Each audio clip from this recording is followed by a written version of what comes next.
Amin, shalom semua, puji Tuhan kita masih boleh beribadah meskipun online. Saya yakin dan percaya kuasa Tuhan tetap ada di tengah-tengah kita.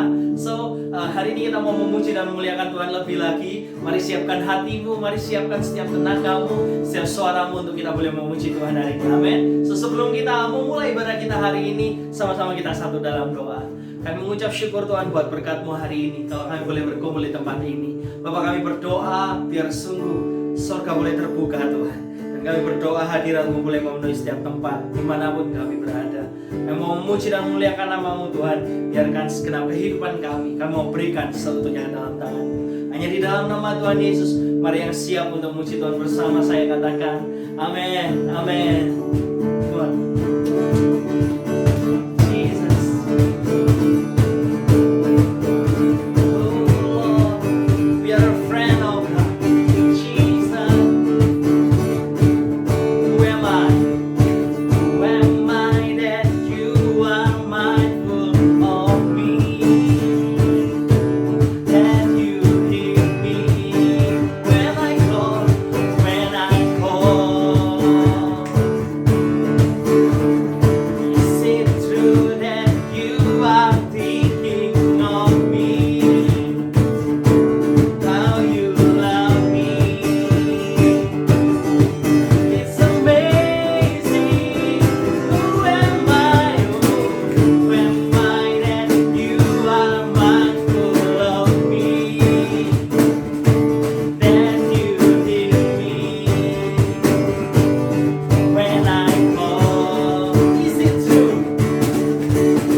Tuhan hari ini, amin. Mari lebih semangat lagi buat Tuhan kita, sama-sama kita sorakan kemuliaan buat Tuhan kita sekali lagi, amin.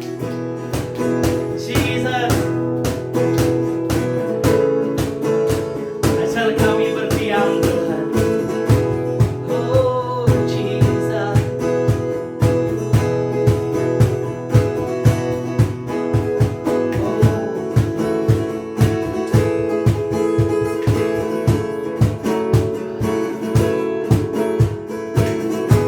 sama katakan ajarku berdiam, ajarku berdiam.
kita untuk kita masuk ke dalam firman Tuhan. Mari mulai ambil waktu untuk mulai menyembah Dia. Oh Jesus, Kau yang layak dipuji, Kau yang layak disembah. There is no one like you. What a beauty.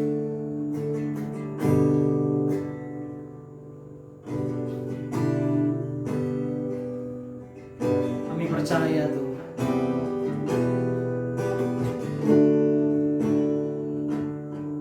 Meskipun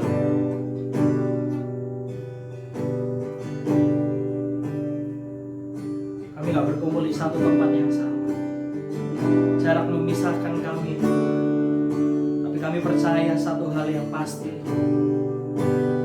kami tetap satu di dalam Kamu. So kami undang Roh Kudus-Mu hadir di tempat ini.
on before you. Silence the boast of sins and pain. Heavens are rolling, sings of your glory. For you are raised to life again. You have no rival, you have no equal. Now and forever, God, you reign. Yours is the kingdom, yours is the glory, yours is the name above all names. That could not hold you, will turn before you. Silence the boast of sin and pain. Heavens are rolling, the praise of your glory. For you are raised to life again.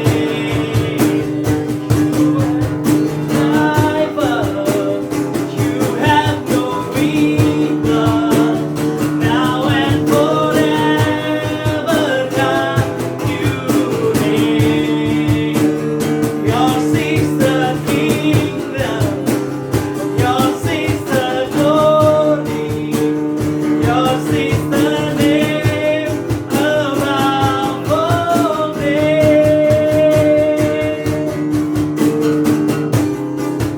Oh, Jesus.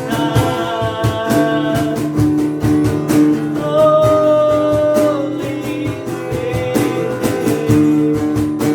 Maranatha. Oh Lord Jesus, sings the King. What a beautiful name it is. What a beautiful name it is. The name of Jesus Christ, my King. What a beautiful name it is. Nothing compares to this. What a powerful name it is. The name of Jesus. What a beautiful name it is. What a powerful name it is. The name of Jesus Christ, my King. What a powerful name it is. Nothing compares to this. What a powerful name it is. The name of Jesus. What a powerful name it is. The name of Jesus. What a powerful name it is. The name of Jesus.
Meskipun Tuhan ada jarak di antara kami, sekali lagi kami mau katakan kami percaya bahwa di dalam Engkau kami tetap satu.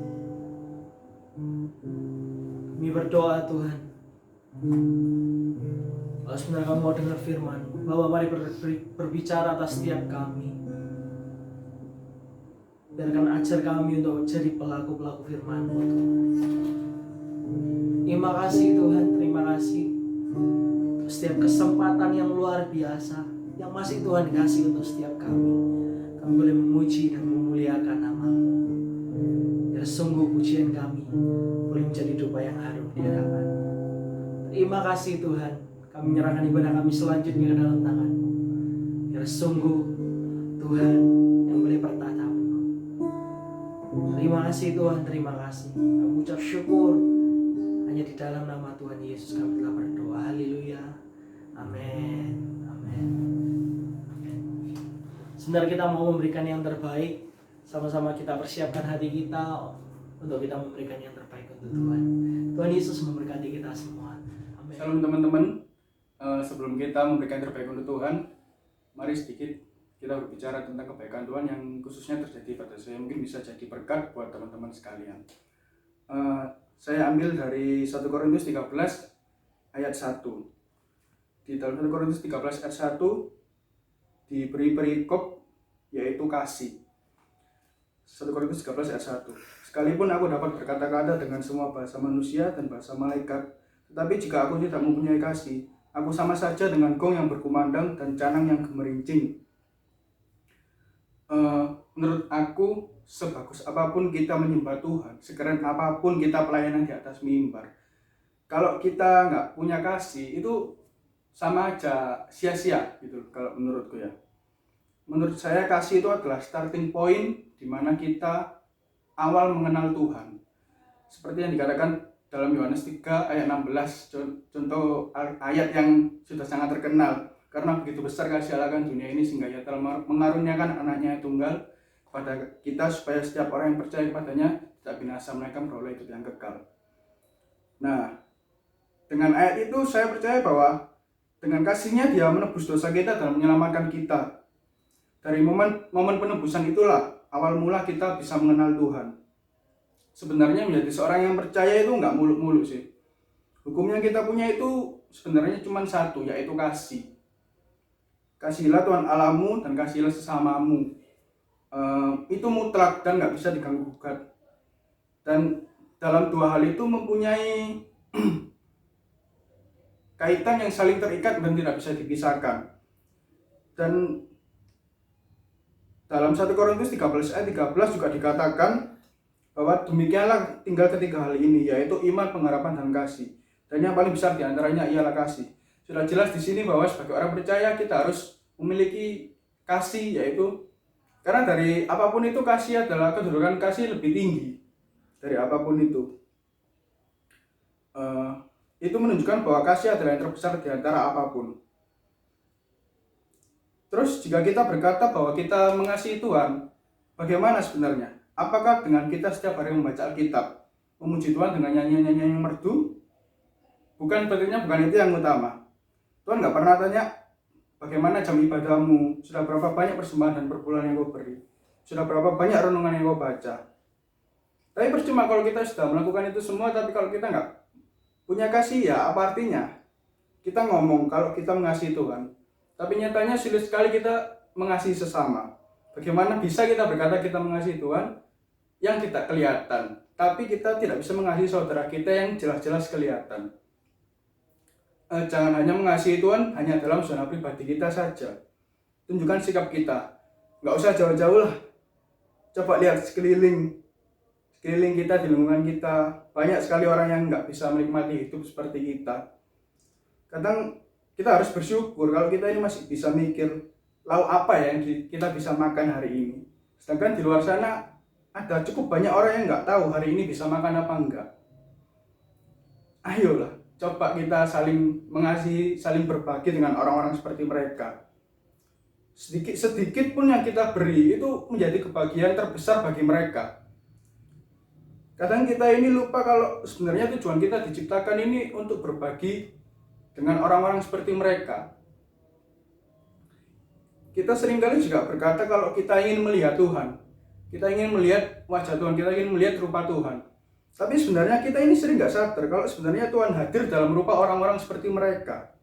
Kita nggak sadar kalau kita bisa menemukan Tuhan dalam diri mereka, dalam rupa orang-orang yang terabaikan seperti mereka, orang-orang yang dipandang rendah. Jangan hanya bisanya cuman teriak-teriak, aku percaya Tuhan, aku mengasihi Tuhan dengan segenap hatiku, tapi kita nggak melakukan apa-apa.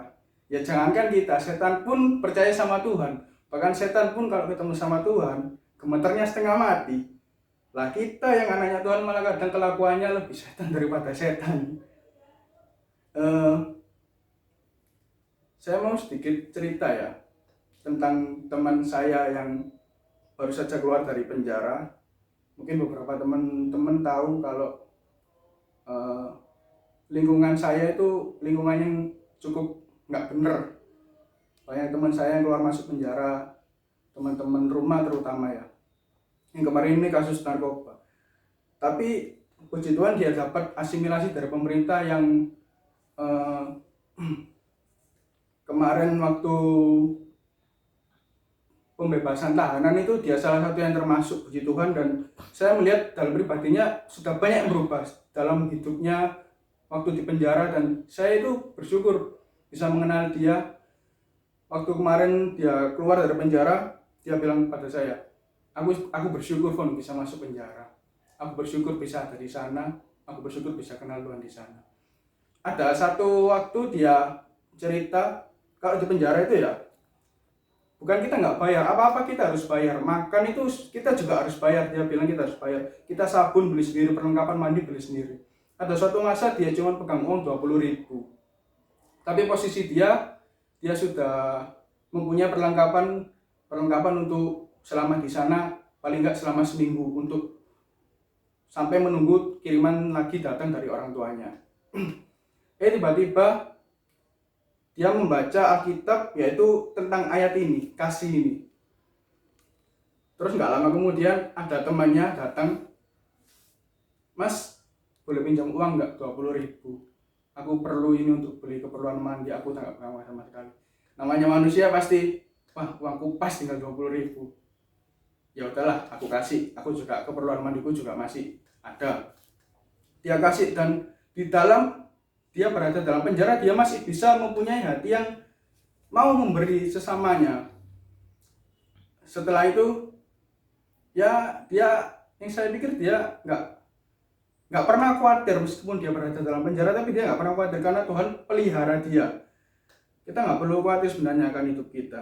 Ingat ya, burung-burung di udara saja Tuhan pelihara, apalagi kita. Saya pernah dengar seorang budayawan Jawa yang bernama Sujiwo Tejo, mungkin teman-teman yang tahu. Dia itu pernah berkata, kalau kamu khawatir besok nggak bisa makan, itu sama saja kamu sudah menghina Tuhanmu. Itu sih jelas bagi saya ya, pribadi. Karena saya khawatir nggak bisa makan besok. Padahal Tuhan sudah jelas berkata, ngapain kamu khawatir? Aku pasti pelihara kamu kok. Nggak tahu kamu apapun yang kamu makan kan, seharusnya kamu memang bersyukur. Karena itu memang salah satu bentuk dari cara pemeliharaanku kepadamu. Itu loh yang meskipun kita memberi, meskipun kita apapun itu, tapi kita nggak akan pernah kekurangan kalau kita selalu berada dalam Tuhan dan melakukan kehendak-Nya. Ayo, mari kita saling menjadi terang bagi sekitar kita, menjadi tangan pengharapan, menjadi uluran tangan Tuhan bagi sekitar kita. Sama-sama kita berdoa. Tuhan, terima kasih Tuhan atas setiap waktu yang Kau berikan pada kami semua Tuhan. Kau masih memberikan kami kesempatan untuk bisa memberi Tuhan. Kami percaya Tuhan, apapun yang kami berikan semuanya daripada-Mu Tuhan, dan semuanya hanya untuk kemuliaan nama-Mu Tuhan. Kami percaya Tuhan kami bisa menjadi uluran tangan-Mu Tuhan bagi setiap orang di sekeliling kami Tuhan. Ampuni kami Tuhan jika selama ini kami tidak bisa menjadi uluran tangan-Mu Tuhan, tapi kami mau belajar Tuhan selalu bisa melakukan kehendak-Mu Tuhan. Terima kasih Tuhan, terima kasih. Hanya dalam nama-Mu Tuhan Yesus kami sudah berdoa dan bersyukur. Amin.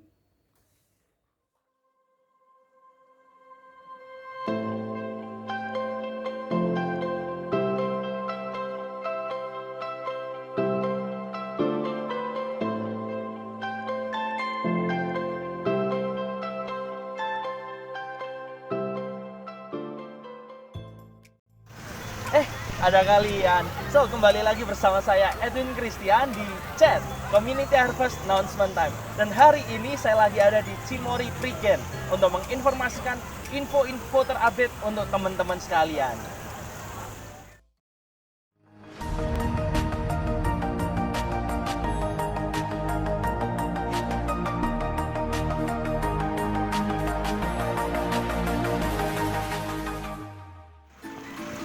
Dan yang pertama, untuk kalian simak, kita ada ibadah setiap hari Sabtu jam 5 sore di Amaris Bintoro, Kota Surabaya. So, jangan lupa jam 5 sore, mari bersama-sama kita beribadah.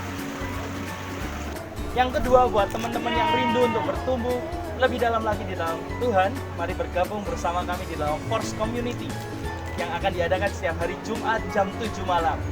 So, catat Jumat jam 7 malam, kita ada dua Force Community. Yang pertama ada di daerah timur Surabaya dan yang kedua ada di daerah barat Surabaya. Untuk info lebih lanjut dapat menghubungi saudara Priska Tomodi Renata. Yang ketiga, buat teman-teman yang rindu untuk memberikan persembahan dan perpuluhan, bisa diserahkan ke Modi Renata. So, itu semua pengumuman terupdate untuk minggu ini. Sampai jumpa di lain kesempatan and God bless you.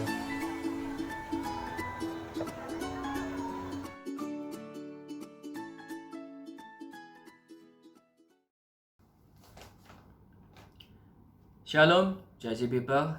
Kembali lagi kita di ibadah online service kita di bulan Mei ini. Dan memang kita sekarang masih berada di dalam masa pandemi, apalagi di Surabaya kita sedang dalam masa PSBB. Tapi saya berdoa dimanapun Anda berada, kalian berada ya, mau di rumah. Pasti kalian ada di rumah saat ini. Tapi saya berdoa biar melalui firman Tuhan malam hari ini, firman yang singkat bisa memberkati, menguatkan, encourage setiap hidup saudara. Baik, sebelum kita mendengarkan firman Tuhan, mari kita sama-sama berdoa. Bapak, terima kasih. Ucap syukur Bapak atas setiap pemeliharaanmu, setiap penjagaanmu. Bapak, di dalam masa-masa ini, di mana banyak orang panik, situasi tidak menentu, Bapak, aku berdoa, biarlah damai sejahtera-Mu Tuhan yang melampaui segala akal itu menjaga hati dan pikiran kami. Dan aku berdoa berkati firman-Mu yang akan disampaikan malam hari ini. Biarlah firman-Mu Tuhan berbicara secara pribadi, berbicara secara personal, sesuai dengan setiap kebutuhan kami. Tuhan, curahkan isi hati-Mu, ungkapkan isi hati-Mu, berkati, urapi hamba-Mu yang berbicara, Dan aku berdoa biar setiap firman yang dilepaskan ini boleh menjadi berkat bagi setiap orang yang mendengar. Terima kasih Tuhan, hanya di dalam nama-Mu kami berdoa ucap syukur. Yang siap mendengarkan firman Tuhan sama-sama katakan amin, amin, amin, amin. Baik, saudara, malam hari ini firman yang saya bahas itu tidak akan terlalu lama, singkat, tapi saya berharap, saya berdoa firman ini boleh memberkati setiap kalian. Baik, judul firman saya malam hari ini adalah Do Not Panic. Yuk, katakan bersama saya, 1, 2, 3, do not panic. Ya. Kenapa saya mengatakan do not panic? Karena hari ini seluruh dunia sedang mengalami namanya panic. Saudara, karena COVID-19, cara hidup orang, interaksi orang, cara berpikir orang, itu berubah. Dan cara berpikir yang lama itu tidak bisa lagi diterapkan dalam masa-masa ini. Sehingga banyak orang, mereka dengan terpaksa, mereka harus keluar dari comfort zone mereka. Mereka harus keluar dari, tanda kutip, kehidupan normal mereka. Saudara, bagi banyak orang, masa ini adalah sebuah musim yang baru. New season in their life. Mereka belum pernah mengalami musim yang seperti ini. Selama ini mereka hidup dengan sebuah pola, sebuah mindset, sebuah kebiasaan. Sehingga terbentuklah sebuah zona nyaman. Jadi saudara, kita tahu bahwa semua orang termasuk kita mengalami sesuatu yang kita belum pernah alami sebelumnya. Jadi mungkin bagi kita ini adalah sebuah musim yang baru, new season. Tapi saudara, musim ini jadi berkat atau tidak, itu tergantung sikap kita hari ini. Karena itu saya mau berdoa, firman ini setiap kita selesai mendengar firman ini, kita menjadi orang yang do not panic. Tapi justru di dalam masa pandemi ini, kita belajar menjadi orang yang bertumbuh, makin bertumbuh di dalam Tuhan. Baik, saudara, buka Alkitabmu. Terutama kalau kalian pakai handphone, boleh buka handphonemu. Kita baca di dalam firman Tuhan ini di dalam Injil Markus. Injil Markus, pasal yang keempat, ayat 36 sampai ayat yang ke-41. Saya pernah memberitakan mengenai firman ini, yaitu dikatakan faith over fear. Ya. Kita baca di dalam Markus pasal 4 ayat 36 sampai 41. Saya bacakan ayat 36. Mereka meninggalkan orang banyak itu, lalu bertolak dan membawa Yesus beserta dengan mereka dalam perahu di mana Yesus telah duduk, dan perahu-perahu lain juga menyertai dia. Ayat 37. Lalu mengamuklah topan yang sangat dahsyat dan ombak menyembur masuk ke dalam perahu, sehingga perahu itu mulai penuh dengan air. Ayat 38. Pada waktu itu Yesus sedang tidur di buritan memakai bantal. Lalu murid-muridnya membangunkan dia dan berkata kepadanya, Guru, tidak pedulikan kau kalau kita binasa? Ayat 39. Ia pun bangun, membentak angin itu dan berkata kepada danau itu, diam, tenanglah. Lalu angin itu reda dan danau itu menjadi teduh sekali. 40. Lalu ia berkata kepada mereka, mengapa kamu begitu takut? Mengapa kamu tidak percaya? Ayat 41, mereka menjadi sangat takut dan berkata seorang kepada yang lain, siapa sebenarnya orang ini sehingga angin dan danau pun taat kepadanya? Saudara, mungkin kita sudah seringkali mendengar cerita ini berkali-kali dengan berbagai macam penafsiran. Saudara, saya masih ingat pada saat saya memberitakan firman ini, faith over fear. Di sana saya mengatakan bahwa murid-murid ini mengalami, kalau saya boleh mengatakan, panic attack. Mereka mengalami sesuatu yang mungkin belum pernah mereka alami, ya kan? Dan kalau kita tahu bahwa di antara murid Tuhan, saya pernah katakan bahwa ada Petrus, ada Yohanes, Andreas, yang notabene adalah seorang nelayan. Mereka menghabiskan waktu mereka kebanyakan dari di laut. Jadi bagi mereka, menghadapi yang namanya badai, menghadapi yang namanya topan, itu bukan sesuatu yang baru. Tapi saudara, firman yang tadi kita baca, pada saat mereka menghadapi ini, mereka punya sebuah tindakan yang saya rasa bahwa setiap manusia akan melakukan tindakan itu. Ayat 30 dikatakan pada waktu mereka mau bertolak ke seberang, mereka membawa Yesus ke dalam perahu mereka. They bring Jesus into their boat. Artinya apa? Artinya di awal perjalanan ini, They bring Jesus into their boat. Di dalam perjalanan ini, mereka tidak sendiri. Mereka membawa Yesus di dalam perahu mereka. Perahu ini banyak sekali para pengkhotbah itu menganalogikan atau mengartikan sebagai kehidupan. Banyak orang di dalam masa ini, pada waktu awal-awal mungkin mereka percaya bahwa, Tuhan besertaku, bahwa pandemi ini akan berakhir.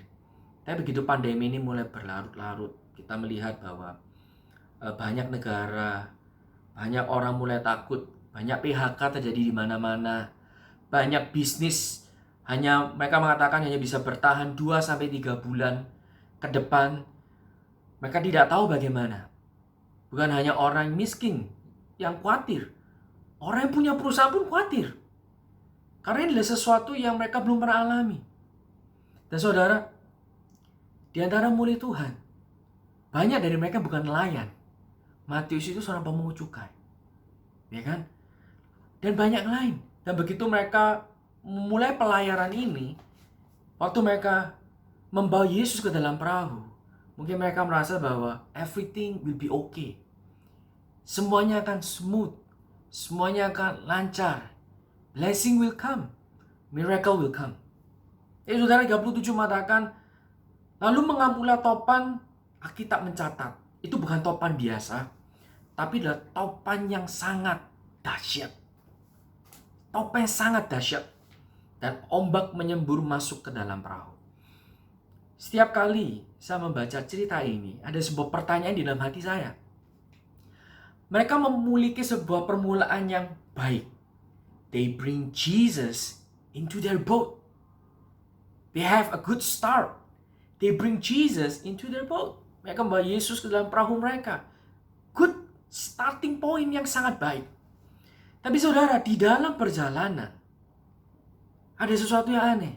Saat masalah itu mulai muncul, saat topan yang dahsyat itu mulai muncul, maka reaksi mereka, saya baca di searching di Google, reaksi kalau orang itu mengalami topan, reaksi pertama adalah mereka akan mulai memegang kendali kapal, setirnya kapal itu ya. Mereka akan berusaha mengarahkan ke kanan, ke kiri, diputar kanan, diputar ke kiri, berusaha untuk menghindari ombak, berusaha untuk survive. Kalau itu masih belum berhasil, mereka akan mulai menurunkan beberapa layar. Dan mereka akan berjuang. Kalaupun itu belum berhasil, ya kan? Apa yang mereka lakukan? Mereka akan mulai membongkar, membuang muatan yang ada dalam kapal. Persediaan makan mereka, persediaan minum mereka, mungkin pakaian mereka, peralatan mereka mulai buang ke dalam laut. Saudara, pada saat mereka membuang ke dalam laut, ya kan? Ketika lucu mengatakan ombak itu menyembur masuk ke dalam perahu. Artinya apa? Segala usaha telah mereka lakukan, menurunkan layar, berusaha mengendalikan kemudi kapal, membuang barang-barang ke dalam laut. Ya, pasti mereka bawa barang ya ke dalam laut. Hasilnya adalah air itu masuk ke dalam perahu. Dan kita tahu, kalau air sudah masuk ke dalam perahu, it means they are in danger. It means they are in problem. Saudara, saat air masuk ke dalam perahu, maka panic attack itu akan makin bertambah. Sama, saya membaca ayat ini, saya merasa bahwa they have a good start. They bring Jesus to their boat. Tapi in the journey, di dalam perjalanan, when there are a problem, crisis, pertanyaan saya adalah, why they forget Jesus? They bring Jesus in their boat. But now, why they forget Jesus? Saya merasa bahwa setiap kali manusia itu mengalami krisis di dalam hidup mereka, hal pertama yang akan mereka lakukan adalah mereka akan punya namanya insting untuk survive. Sama seperti mungkin murid-murid ini, saat badai, topan itu mulai muncul, mungkin hal pertama yang mereka lakukan adalah, ayo, siapa yang bisa, mungkin mereka menunjuk Petrus, mungkin mereka menunjuk Yohanes, punya pengalaman di dalam laut, karena mereka adalah nelayan. Ayo, pegang kemudi kapal. Ayo arahkan, coba. Mereka mencoba with their own strength. Ya, dengan kemampuan mereka, dengan pengalaman mereka, mereka mencoba. Lalu, nggak berhasil ini. Plan A nggak berhasil, ya kan? Mengemudikan ini nggak berhasil. Oke, plan B. Layarnya beberapa mulai turunin. Kalau nggak, layarnya kalau kena angin terlalu kencang bisa sobek. Oke, plan B, turunin layar. Sambil berharap, siapa tahu berhasil. Ya, plan A gagal, siapa tahu plan B berhasil. Saudara, plan B-nya gagal. Mungkin ya Yakobus mungkin ya punya pengalaman. Ini kemudi susah dikendalikan, layar sudah diturunkan, tetap nggak bisa plan A, plan B, doesn't work. Then what must we do? Next plan. Oke, plan C. Plan C. Apa plan C? Mulai buang muatan. Plan C, mulai buang muatan. Saudara, plan A, plan B, plan C. Menunjukkan apa?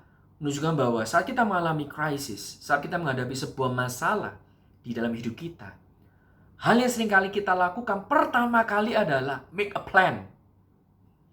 Make a plan, membuat plan.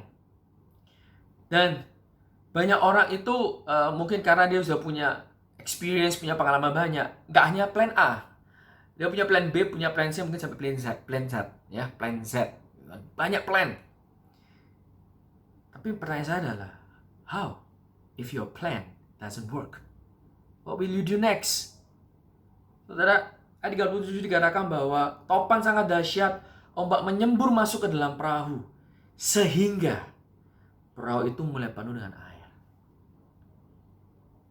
Plan A tidak berhasil, plan B tidak berhasil, plan C tidak berhasil. What should you do? Kita harus melakukan apa? Banyak saya membaca begitu PHK terjadi, THR tidak dibayar atau dipotong atau diundur. Bisnis hanya bisa bertahan 2-3 bulan. Banyak orang merasa, apakah hidup saya ini masih bisa survive? Apakah harapan itu sungguh ada? Saya percaya saat mereka melakukan plan A, plan B, plan C, semua gagal. Pasti sebagai seorang manusia mereka mulai berpikir, can I survive in this time of crisis?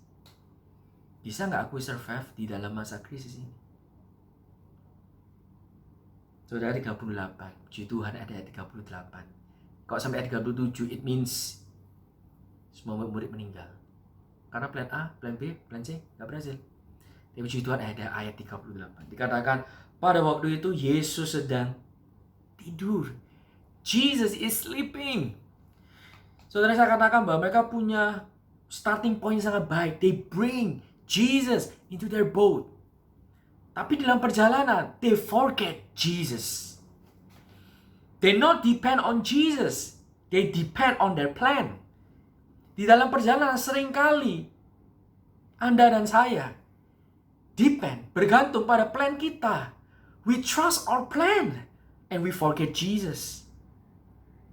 We forget Jesus. Banyak orang di dunia, termasuk orang Kristen, mereka baru ingat yang namanya Tuhan when they run out of their plan. Ketika mereka mulai kehabisan plan. Ketika plan mereka doesn't work, gak berjalan. Then they remember, I've got. Dan sebagai orang Kristen kita mana? I have Jesus. I have Jesus. Tapi saudara 38 mengatakan bahwa apa yang Yesus lakukan di waktu itu? Jesus is sleeping. Yesus tertidur. Tidur di buritan. Jadi karena memakai bantal. Di tengah badai yang dahsyat, murid-murid struggle. Murid-murid membuat plan. Murid-murid berjuang untuk survive. Tapi Yesus tidur. Pakai bantal di buritan. Artinya apa? He full of peace. Dia penuh dengan damai. Dia tahu how to rest in God. Saudara, dan saat itu murid membangunkan Yesus sampai berkata, Guru, tidak berdiri engkau binasa. Baik. Beban saya bicara mengenai firman ini adalah banyak kali we put God in the end and in the beginning. But in the middle, we put our plan. Soalnya lagi, banyak dari kita, we put God in the end and in the beginning. But in the middle, we trust our plan. Kalau kita punya pola hidup yang seperti ini, saudara sudah mengalami banyak hal. Saya seringkali pola hidup saya seperti ini. I start with very good. I put Jesus in my boat. And then I make my plan. I trust, I depend on my plan. Saat my plan doesn't work, plan saya nggak bekerja. In the last, I remember I have Jesus. Bukankah ini pengalaman kita semua? Seringkali kita mengalami seperti ini kan? Dan saudara, kalau kita punya pola hidup yang seperti ini, it means seumur hidup kita akan mengalami yang namanya panic attack. Panic attack. Kita akan susah sekali mengalami yang namanya peace. Yang namanya rest in God. Rest in Him. Seperti Yesus. Badai begitu besar. Air udah masuk ke dalam perahu. Dan perahu itu mulai tenggelam. Manusia normal, mereka berpikir how to survive. Yesus sleep on the boat with a pillow, full of peace, and rest in Him. Artinya apa? Saudara, kita harus mengubah mindset, pola hidup. Put God first. Put God in the end also. But in the middle, when you have plan, commit your plan to God. Serahkan setiap planmu ke dalam Tuhan. Saya nggak mengatakan saat kita mengalami krisis, terus kita hanya berdoa dan we don't have plan. No. Ora et labora. Ora et labora. Ini kita harus berdoa dan bekerja. It's a two thing. Iman tanpa perbuatan mati.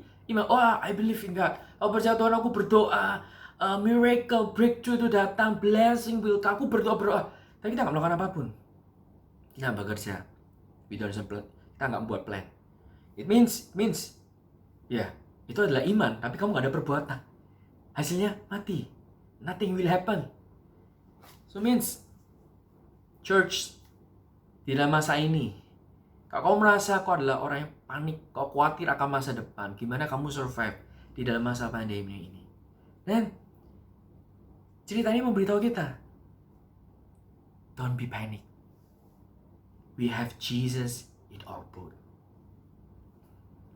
Tadi saya mengatakan kan, setiap kali saya baca cerita ini saya selalu heran. Mengapa?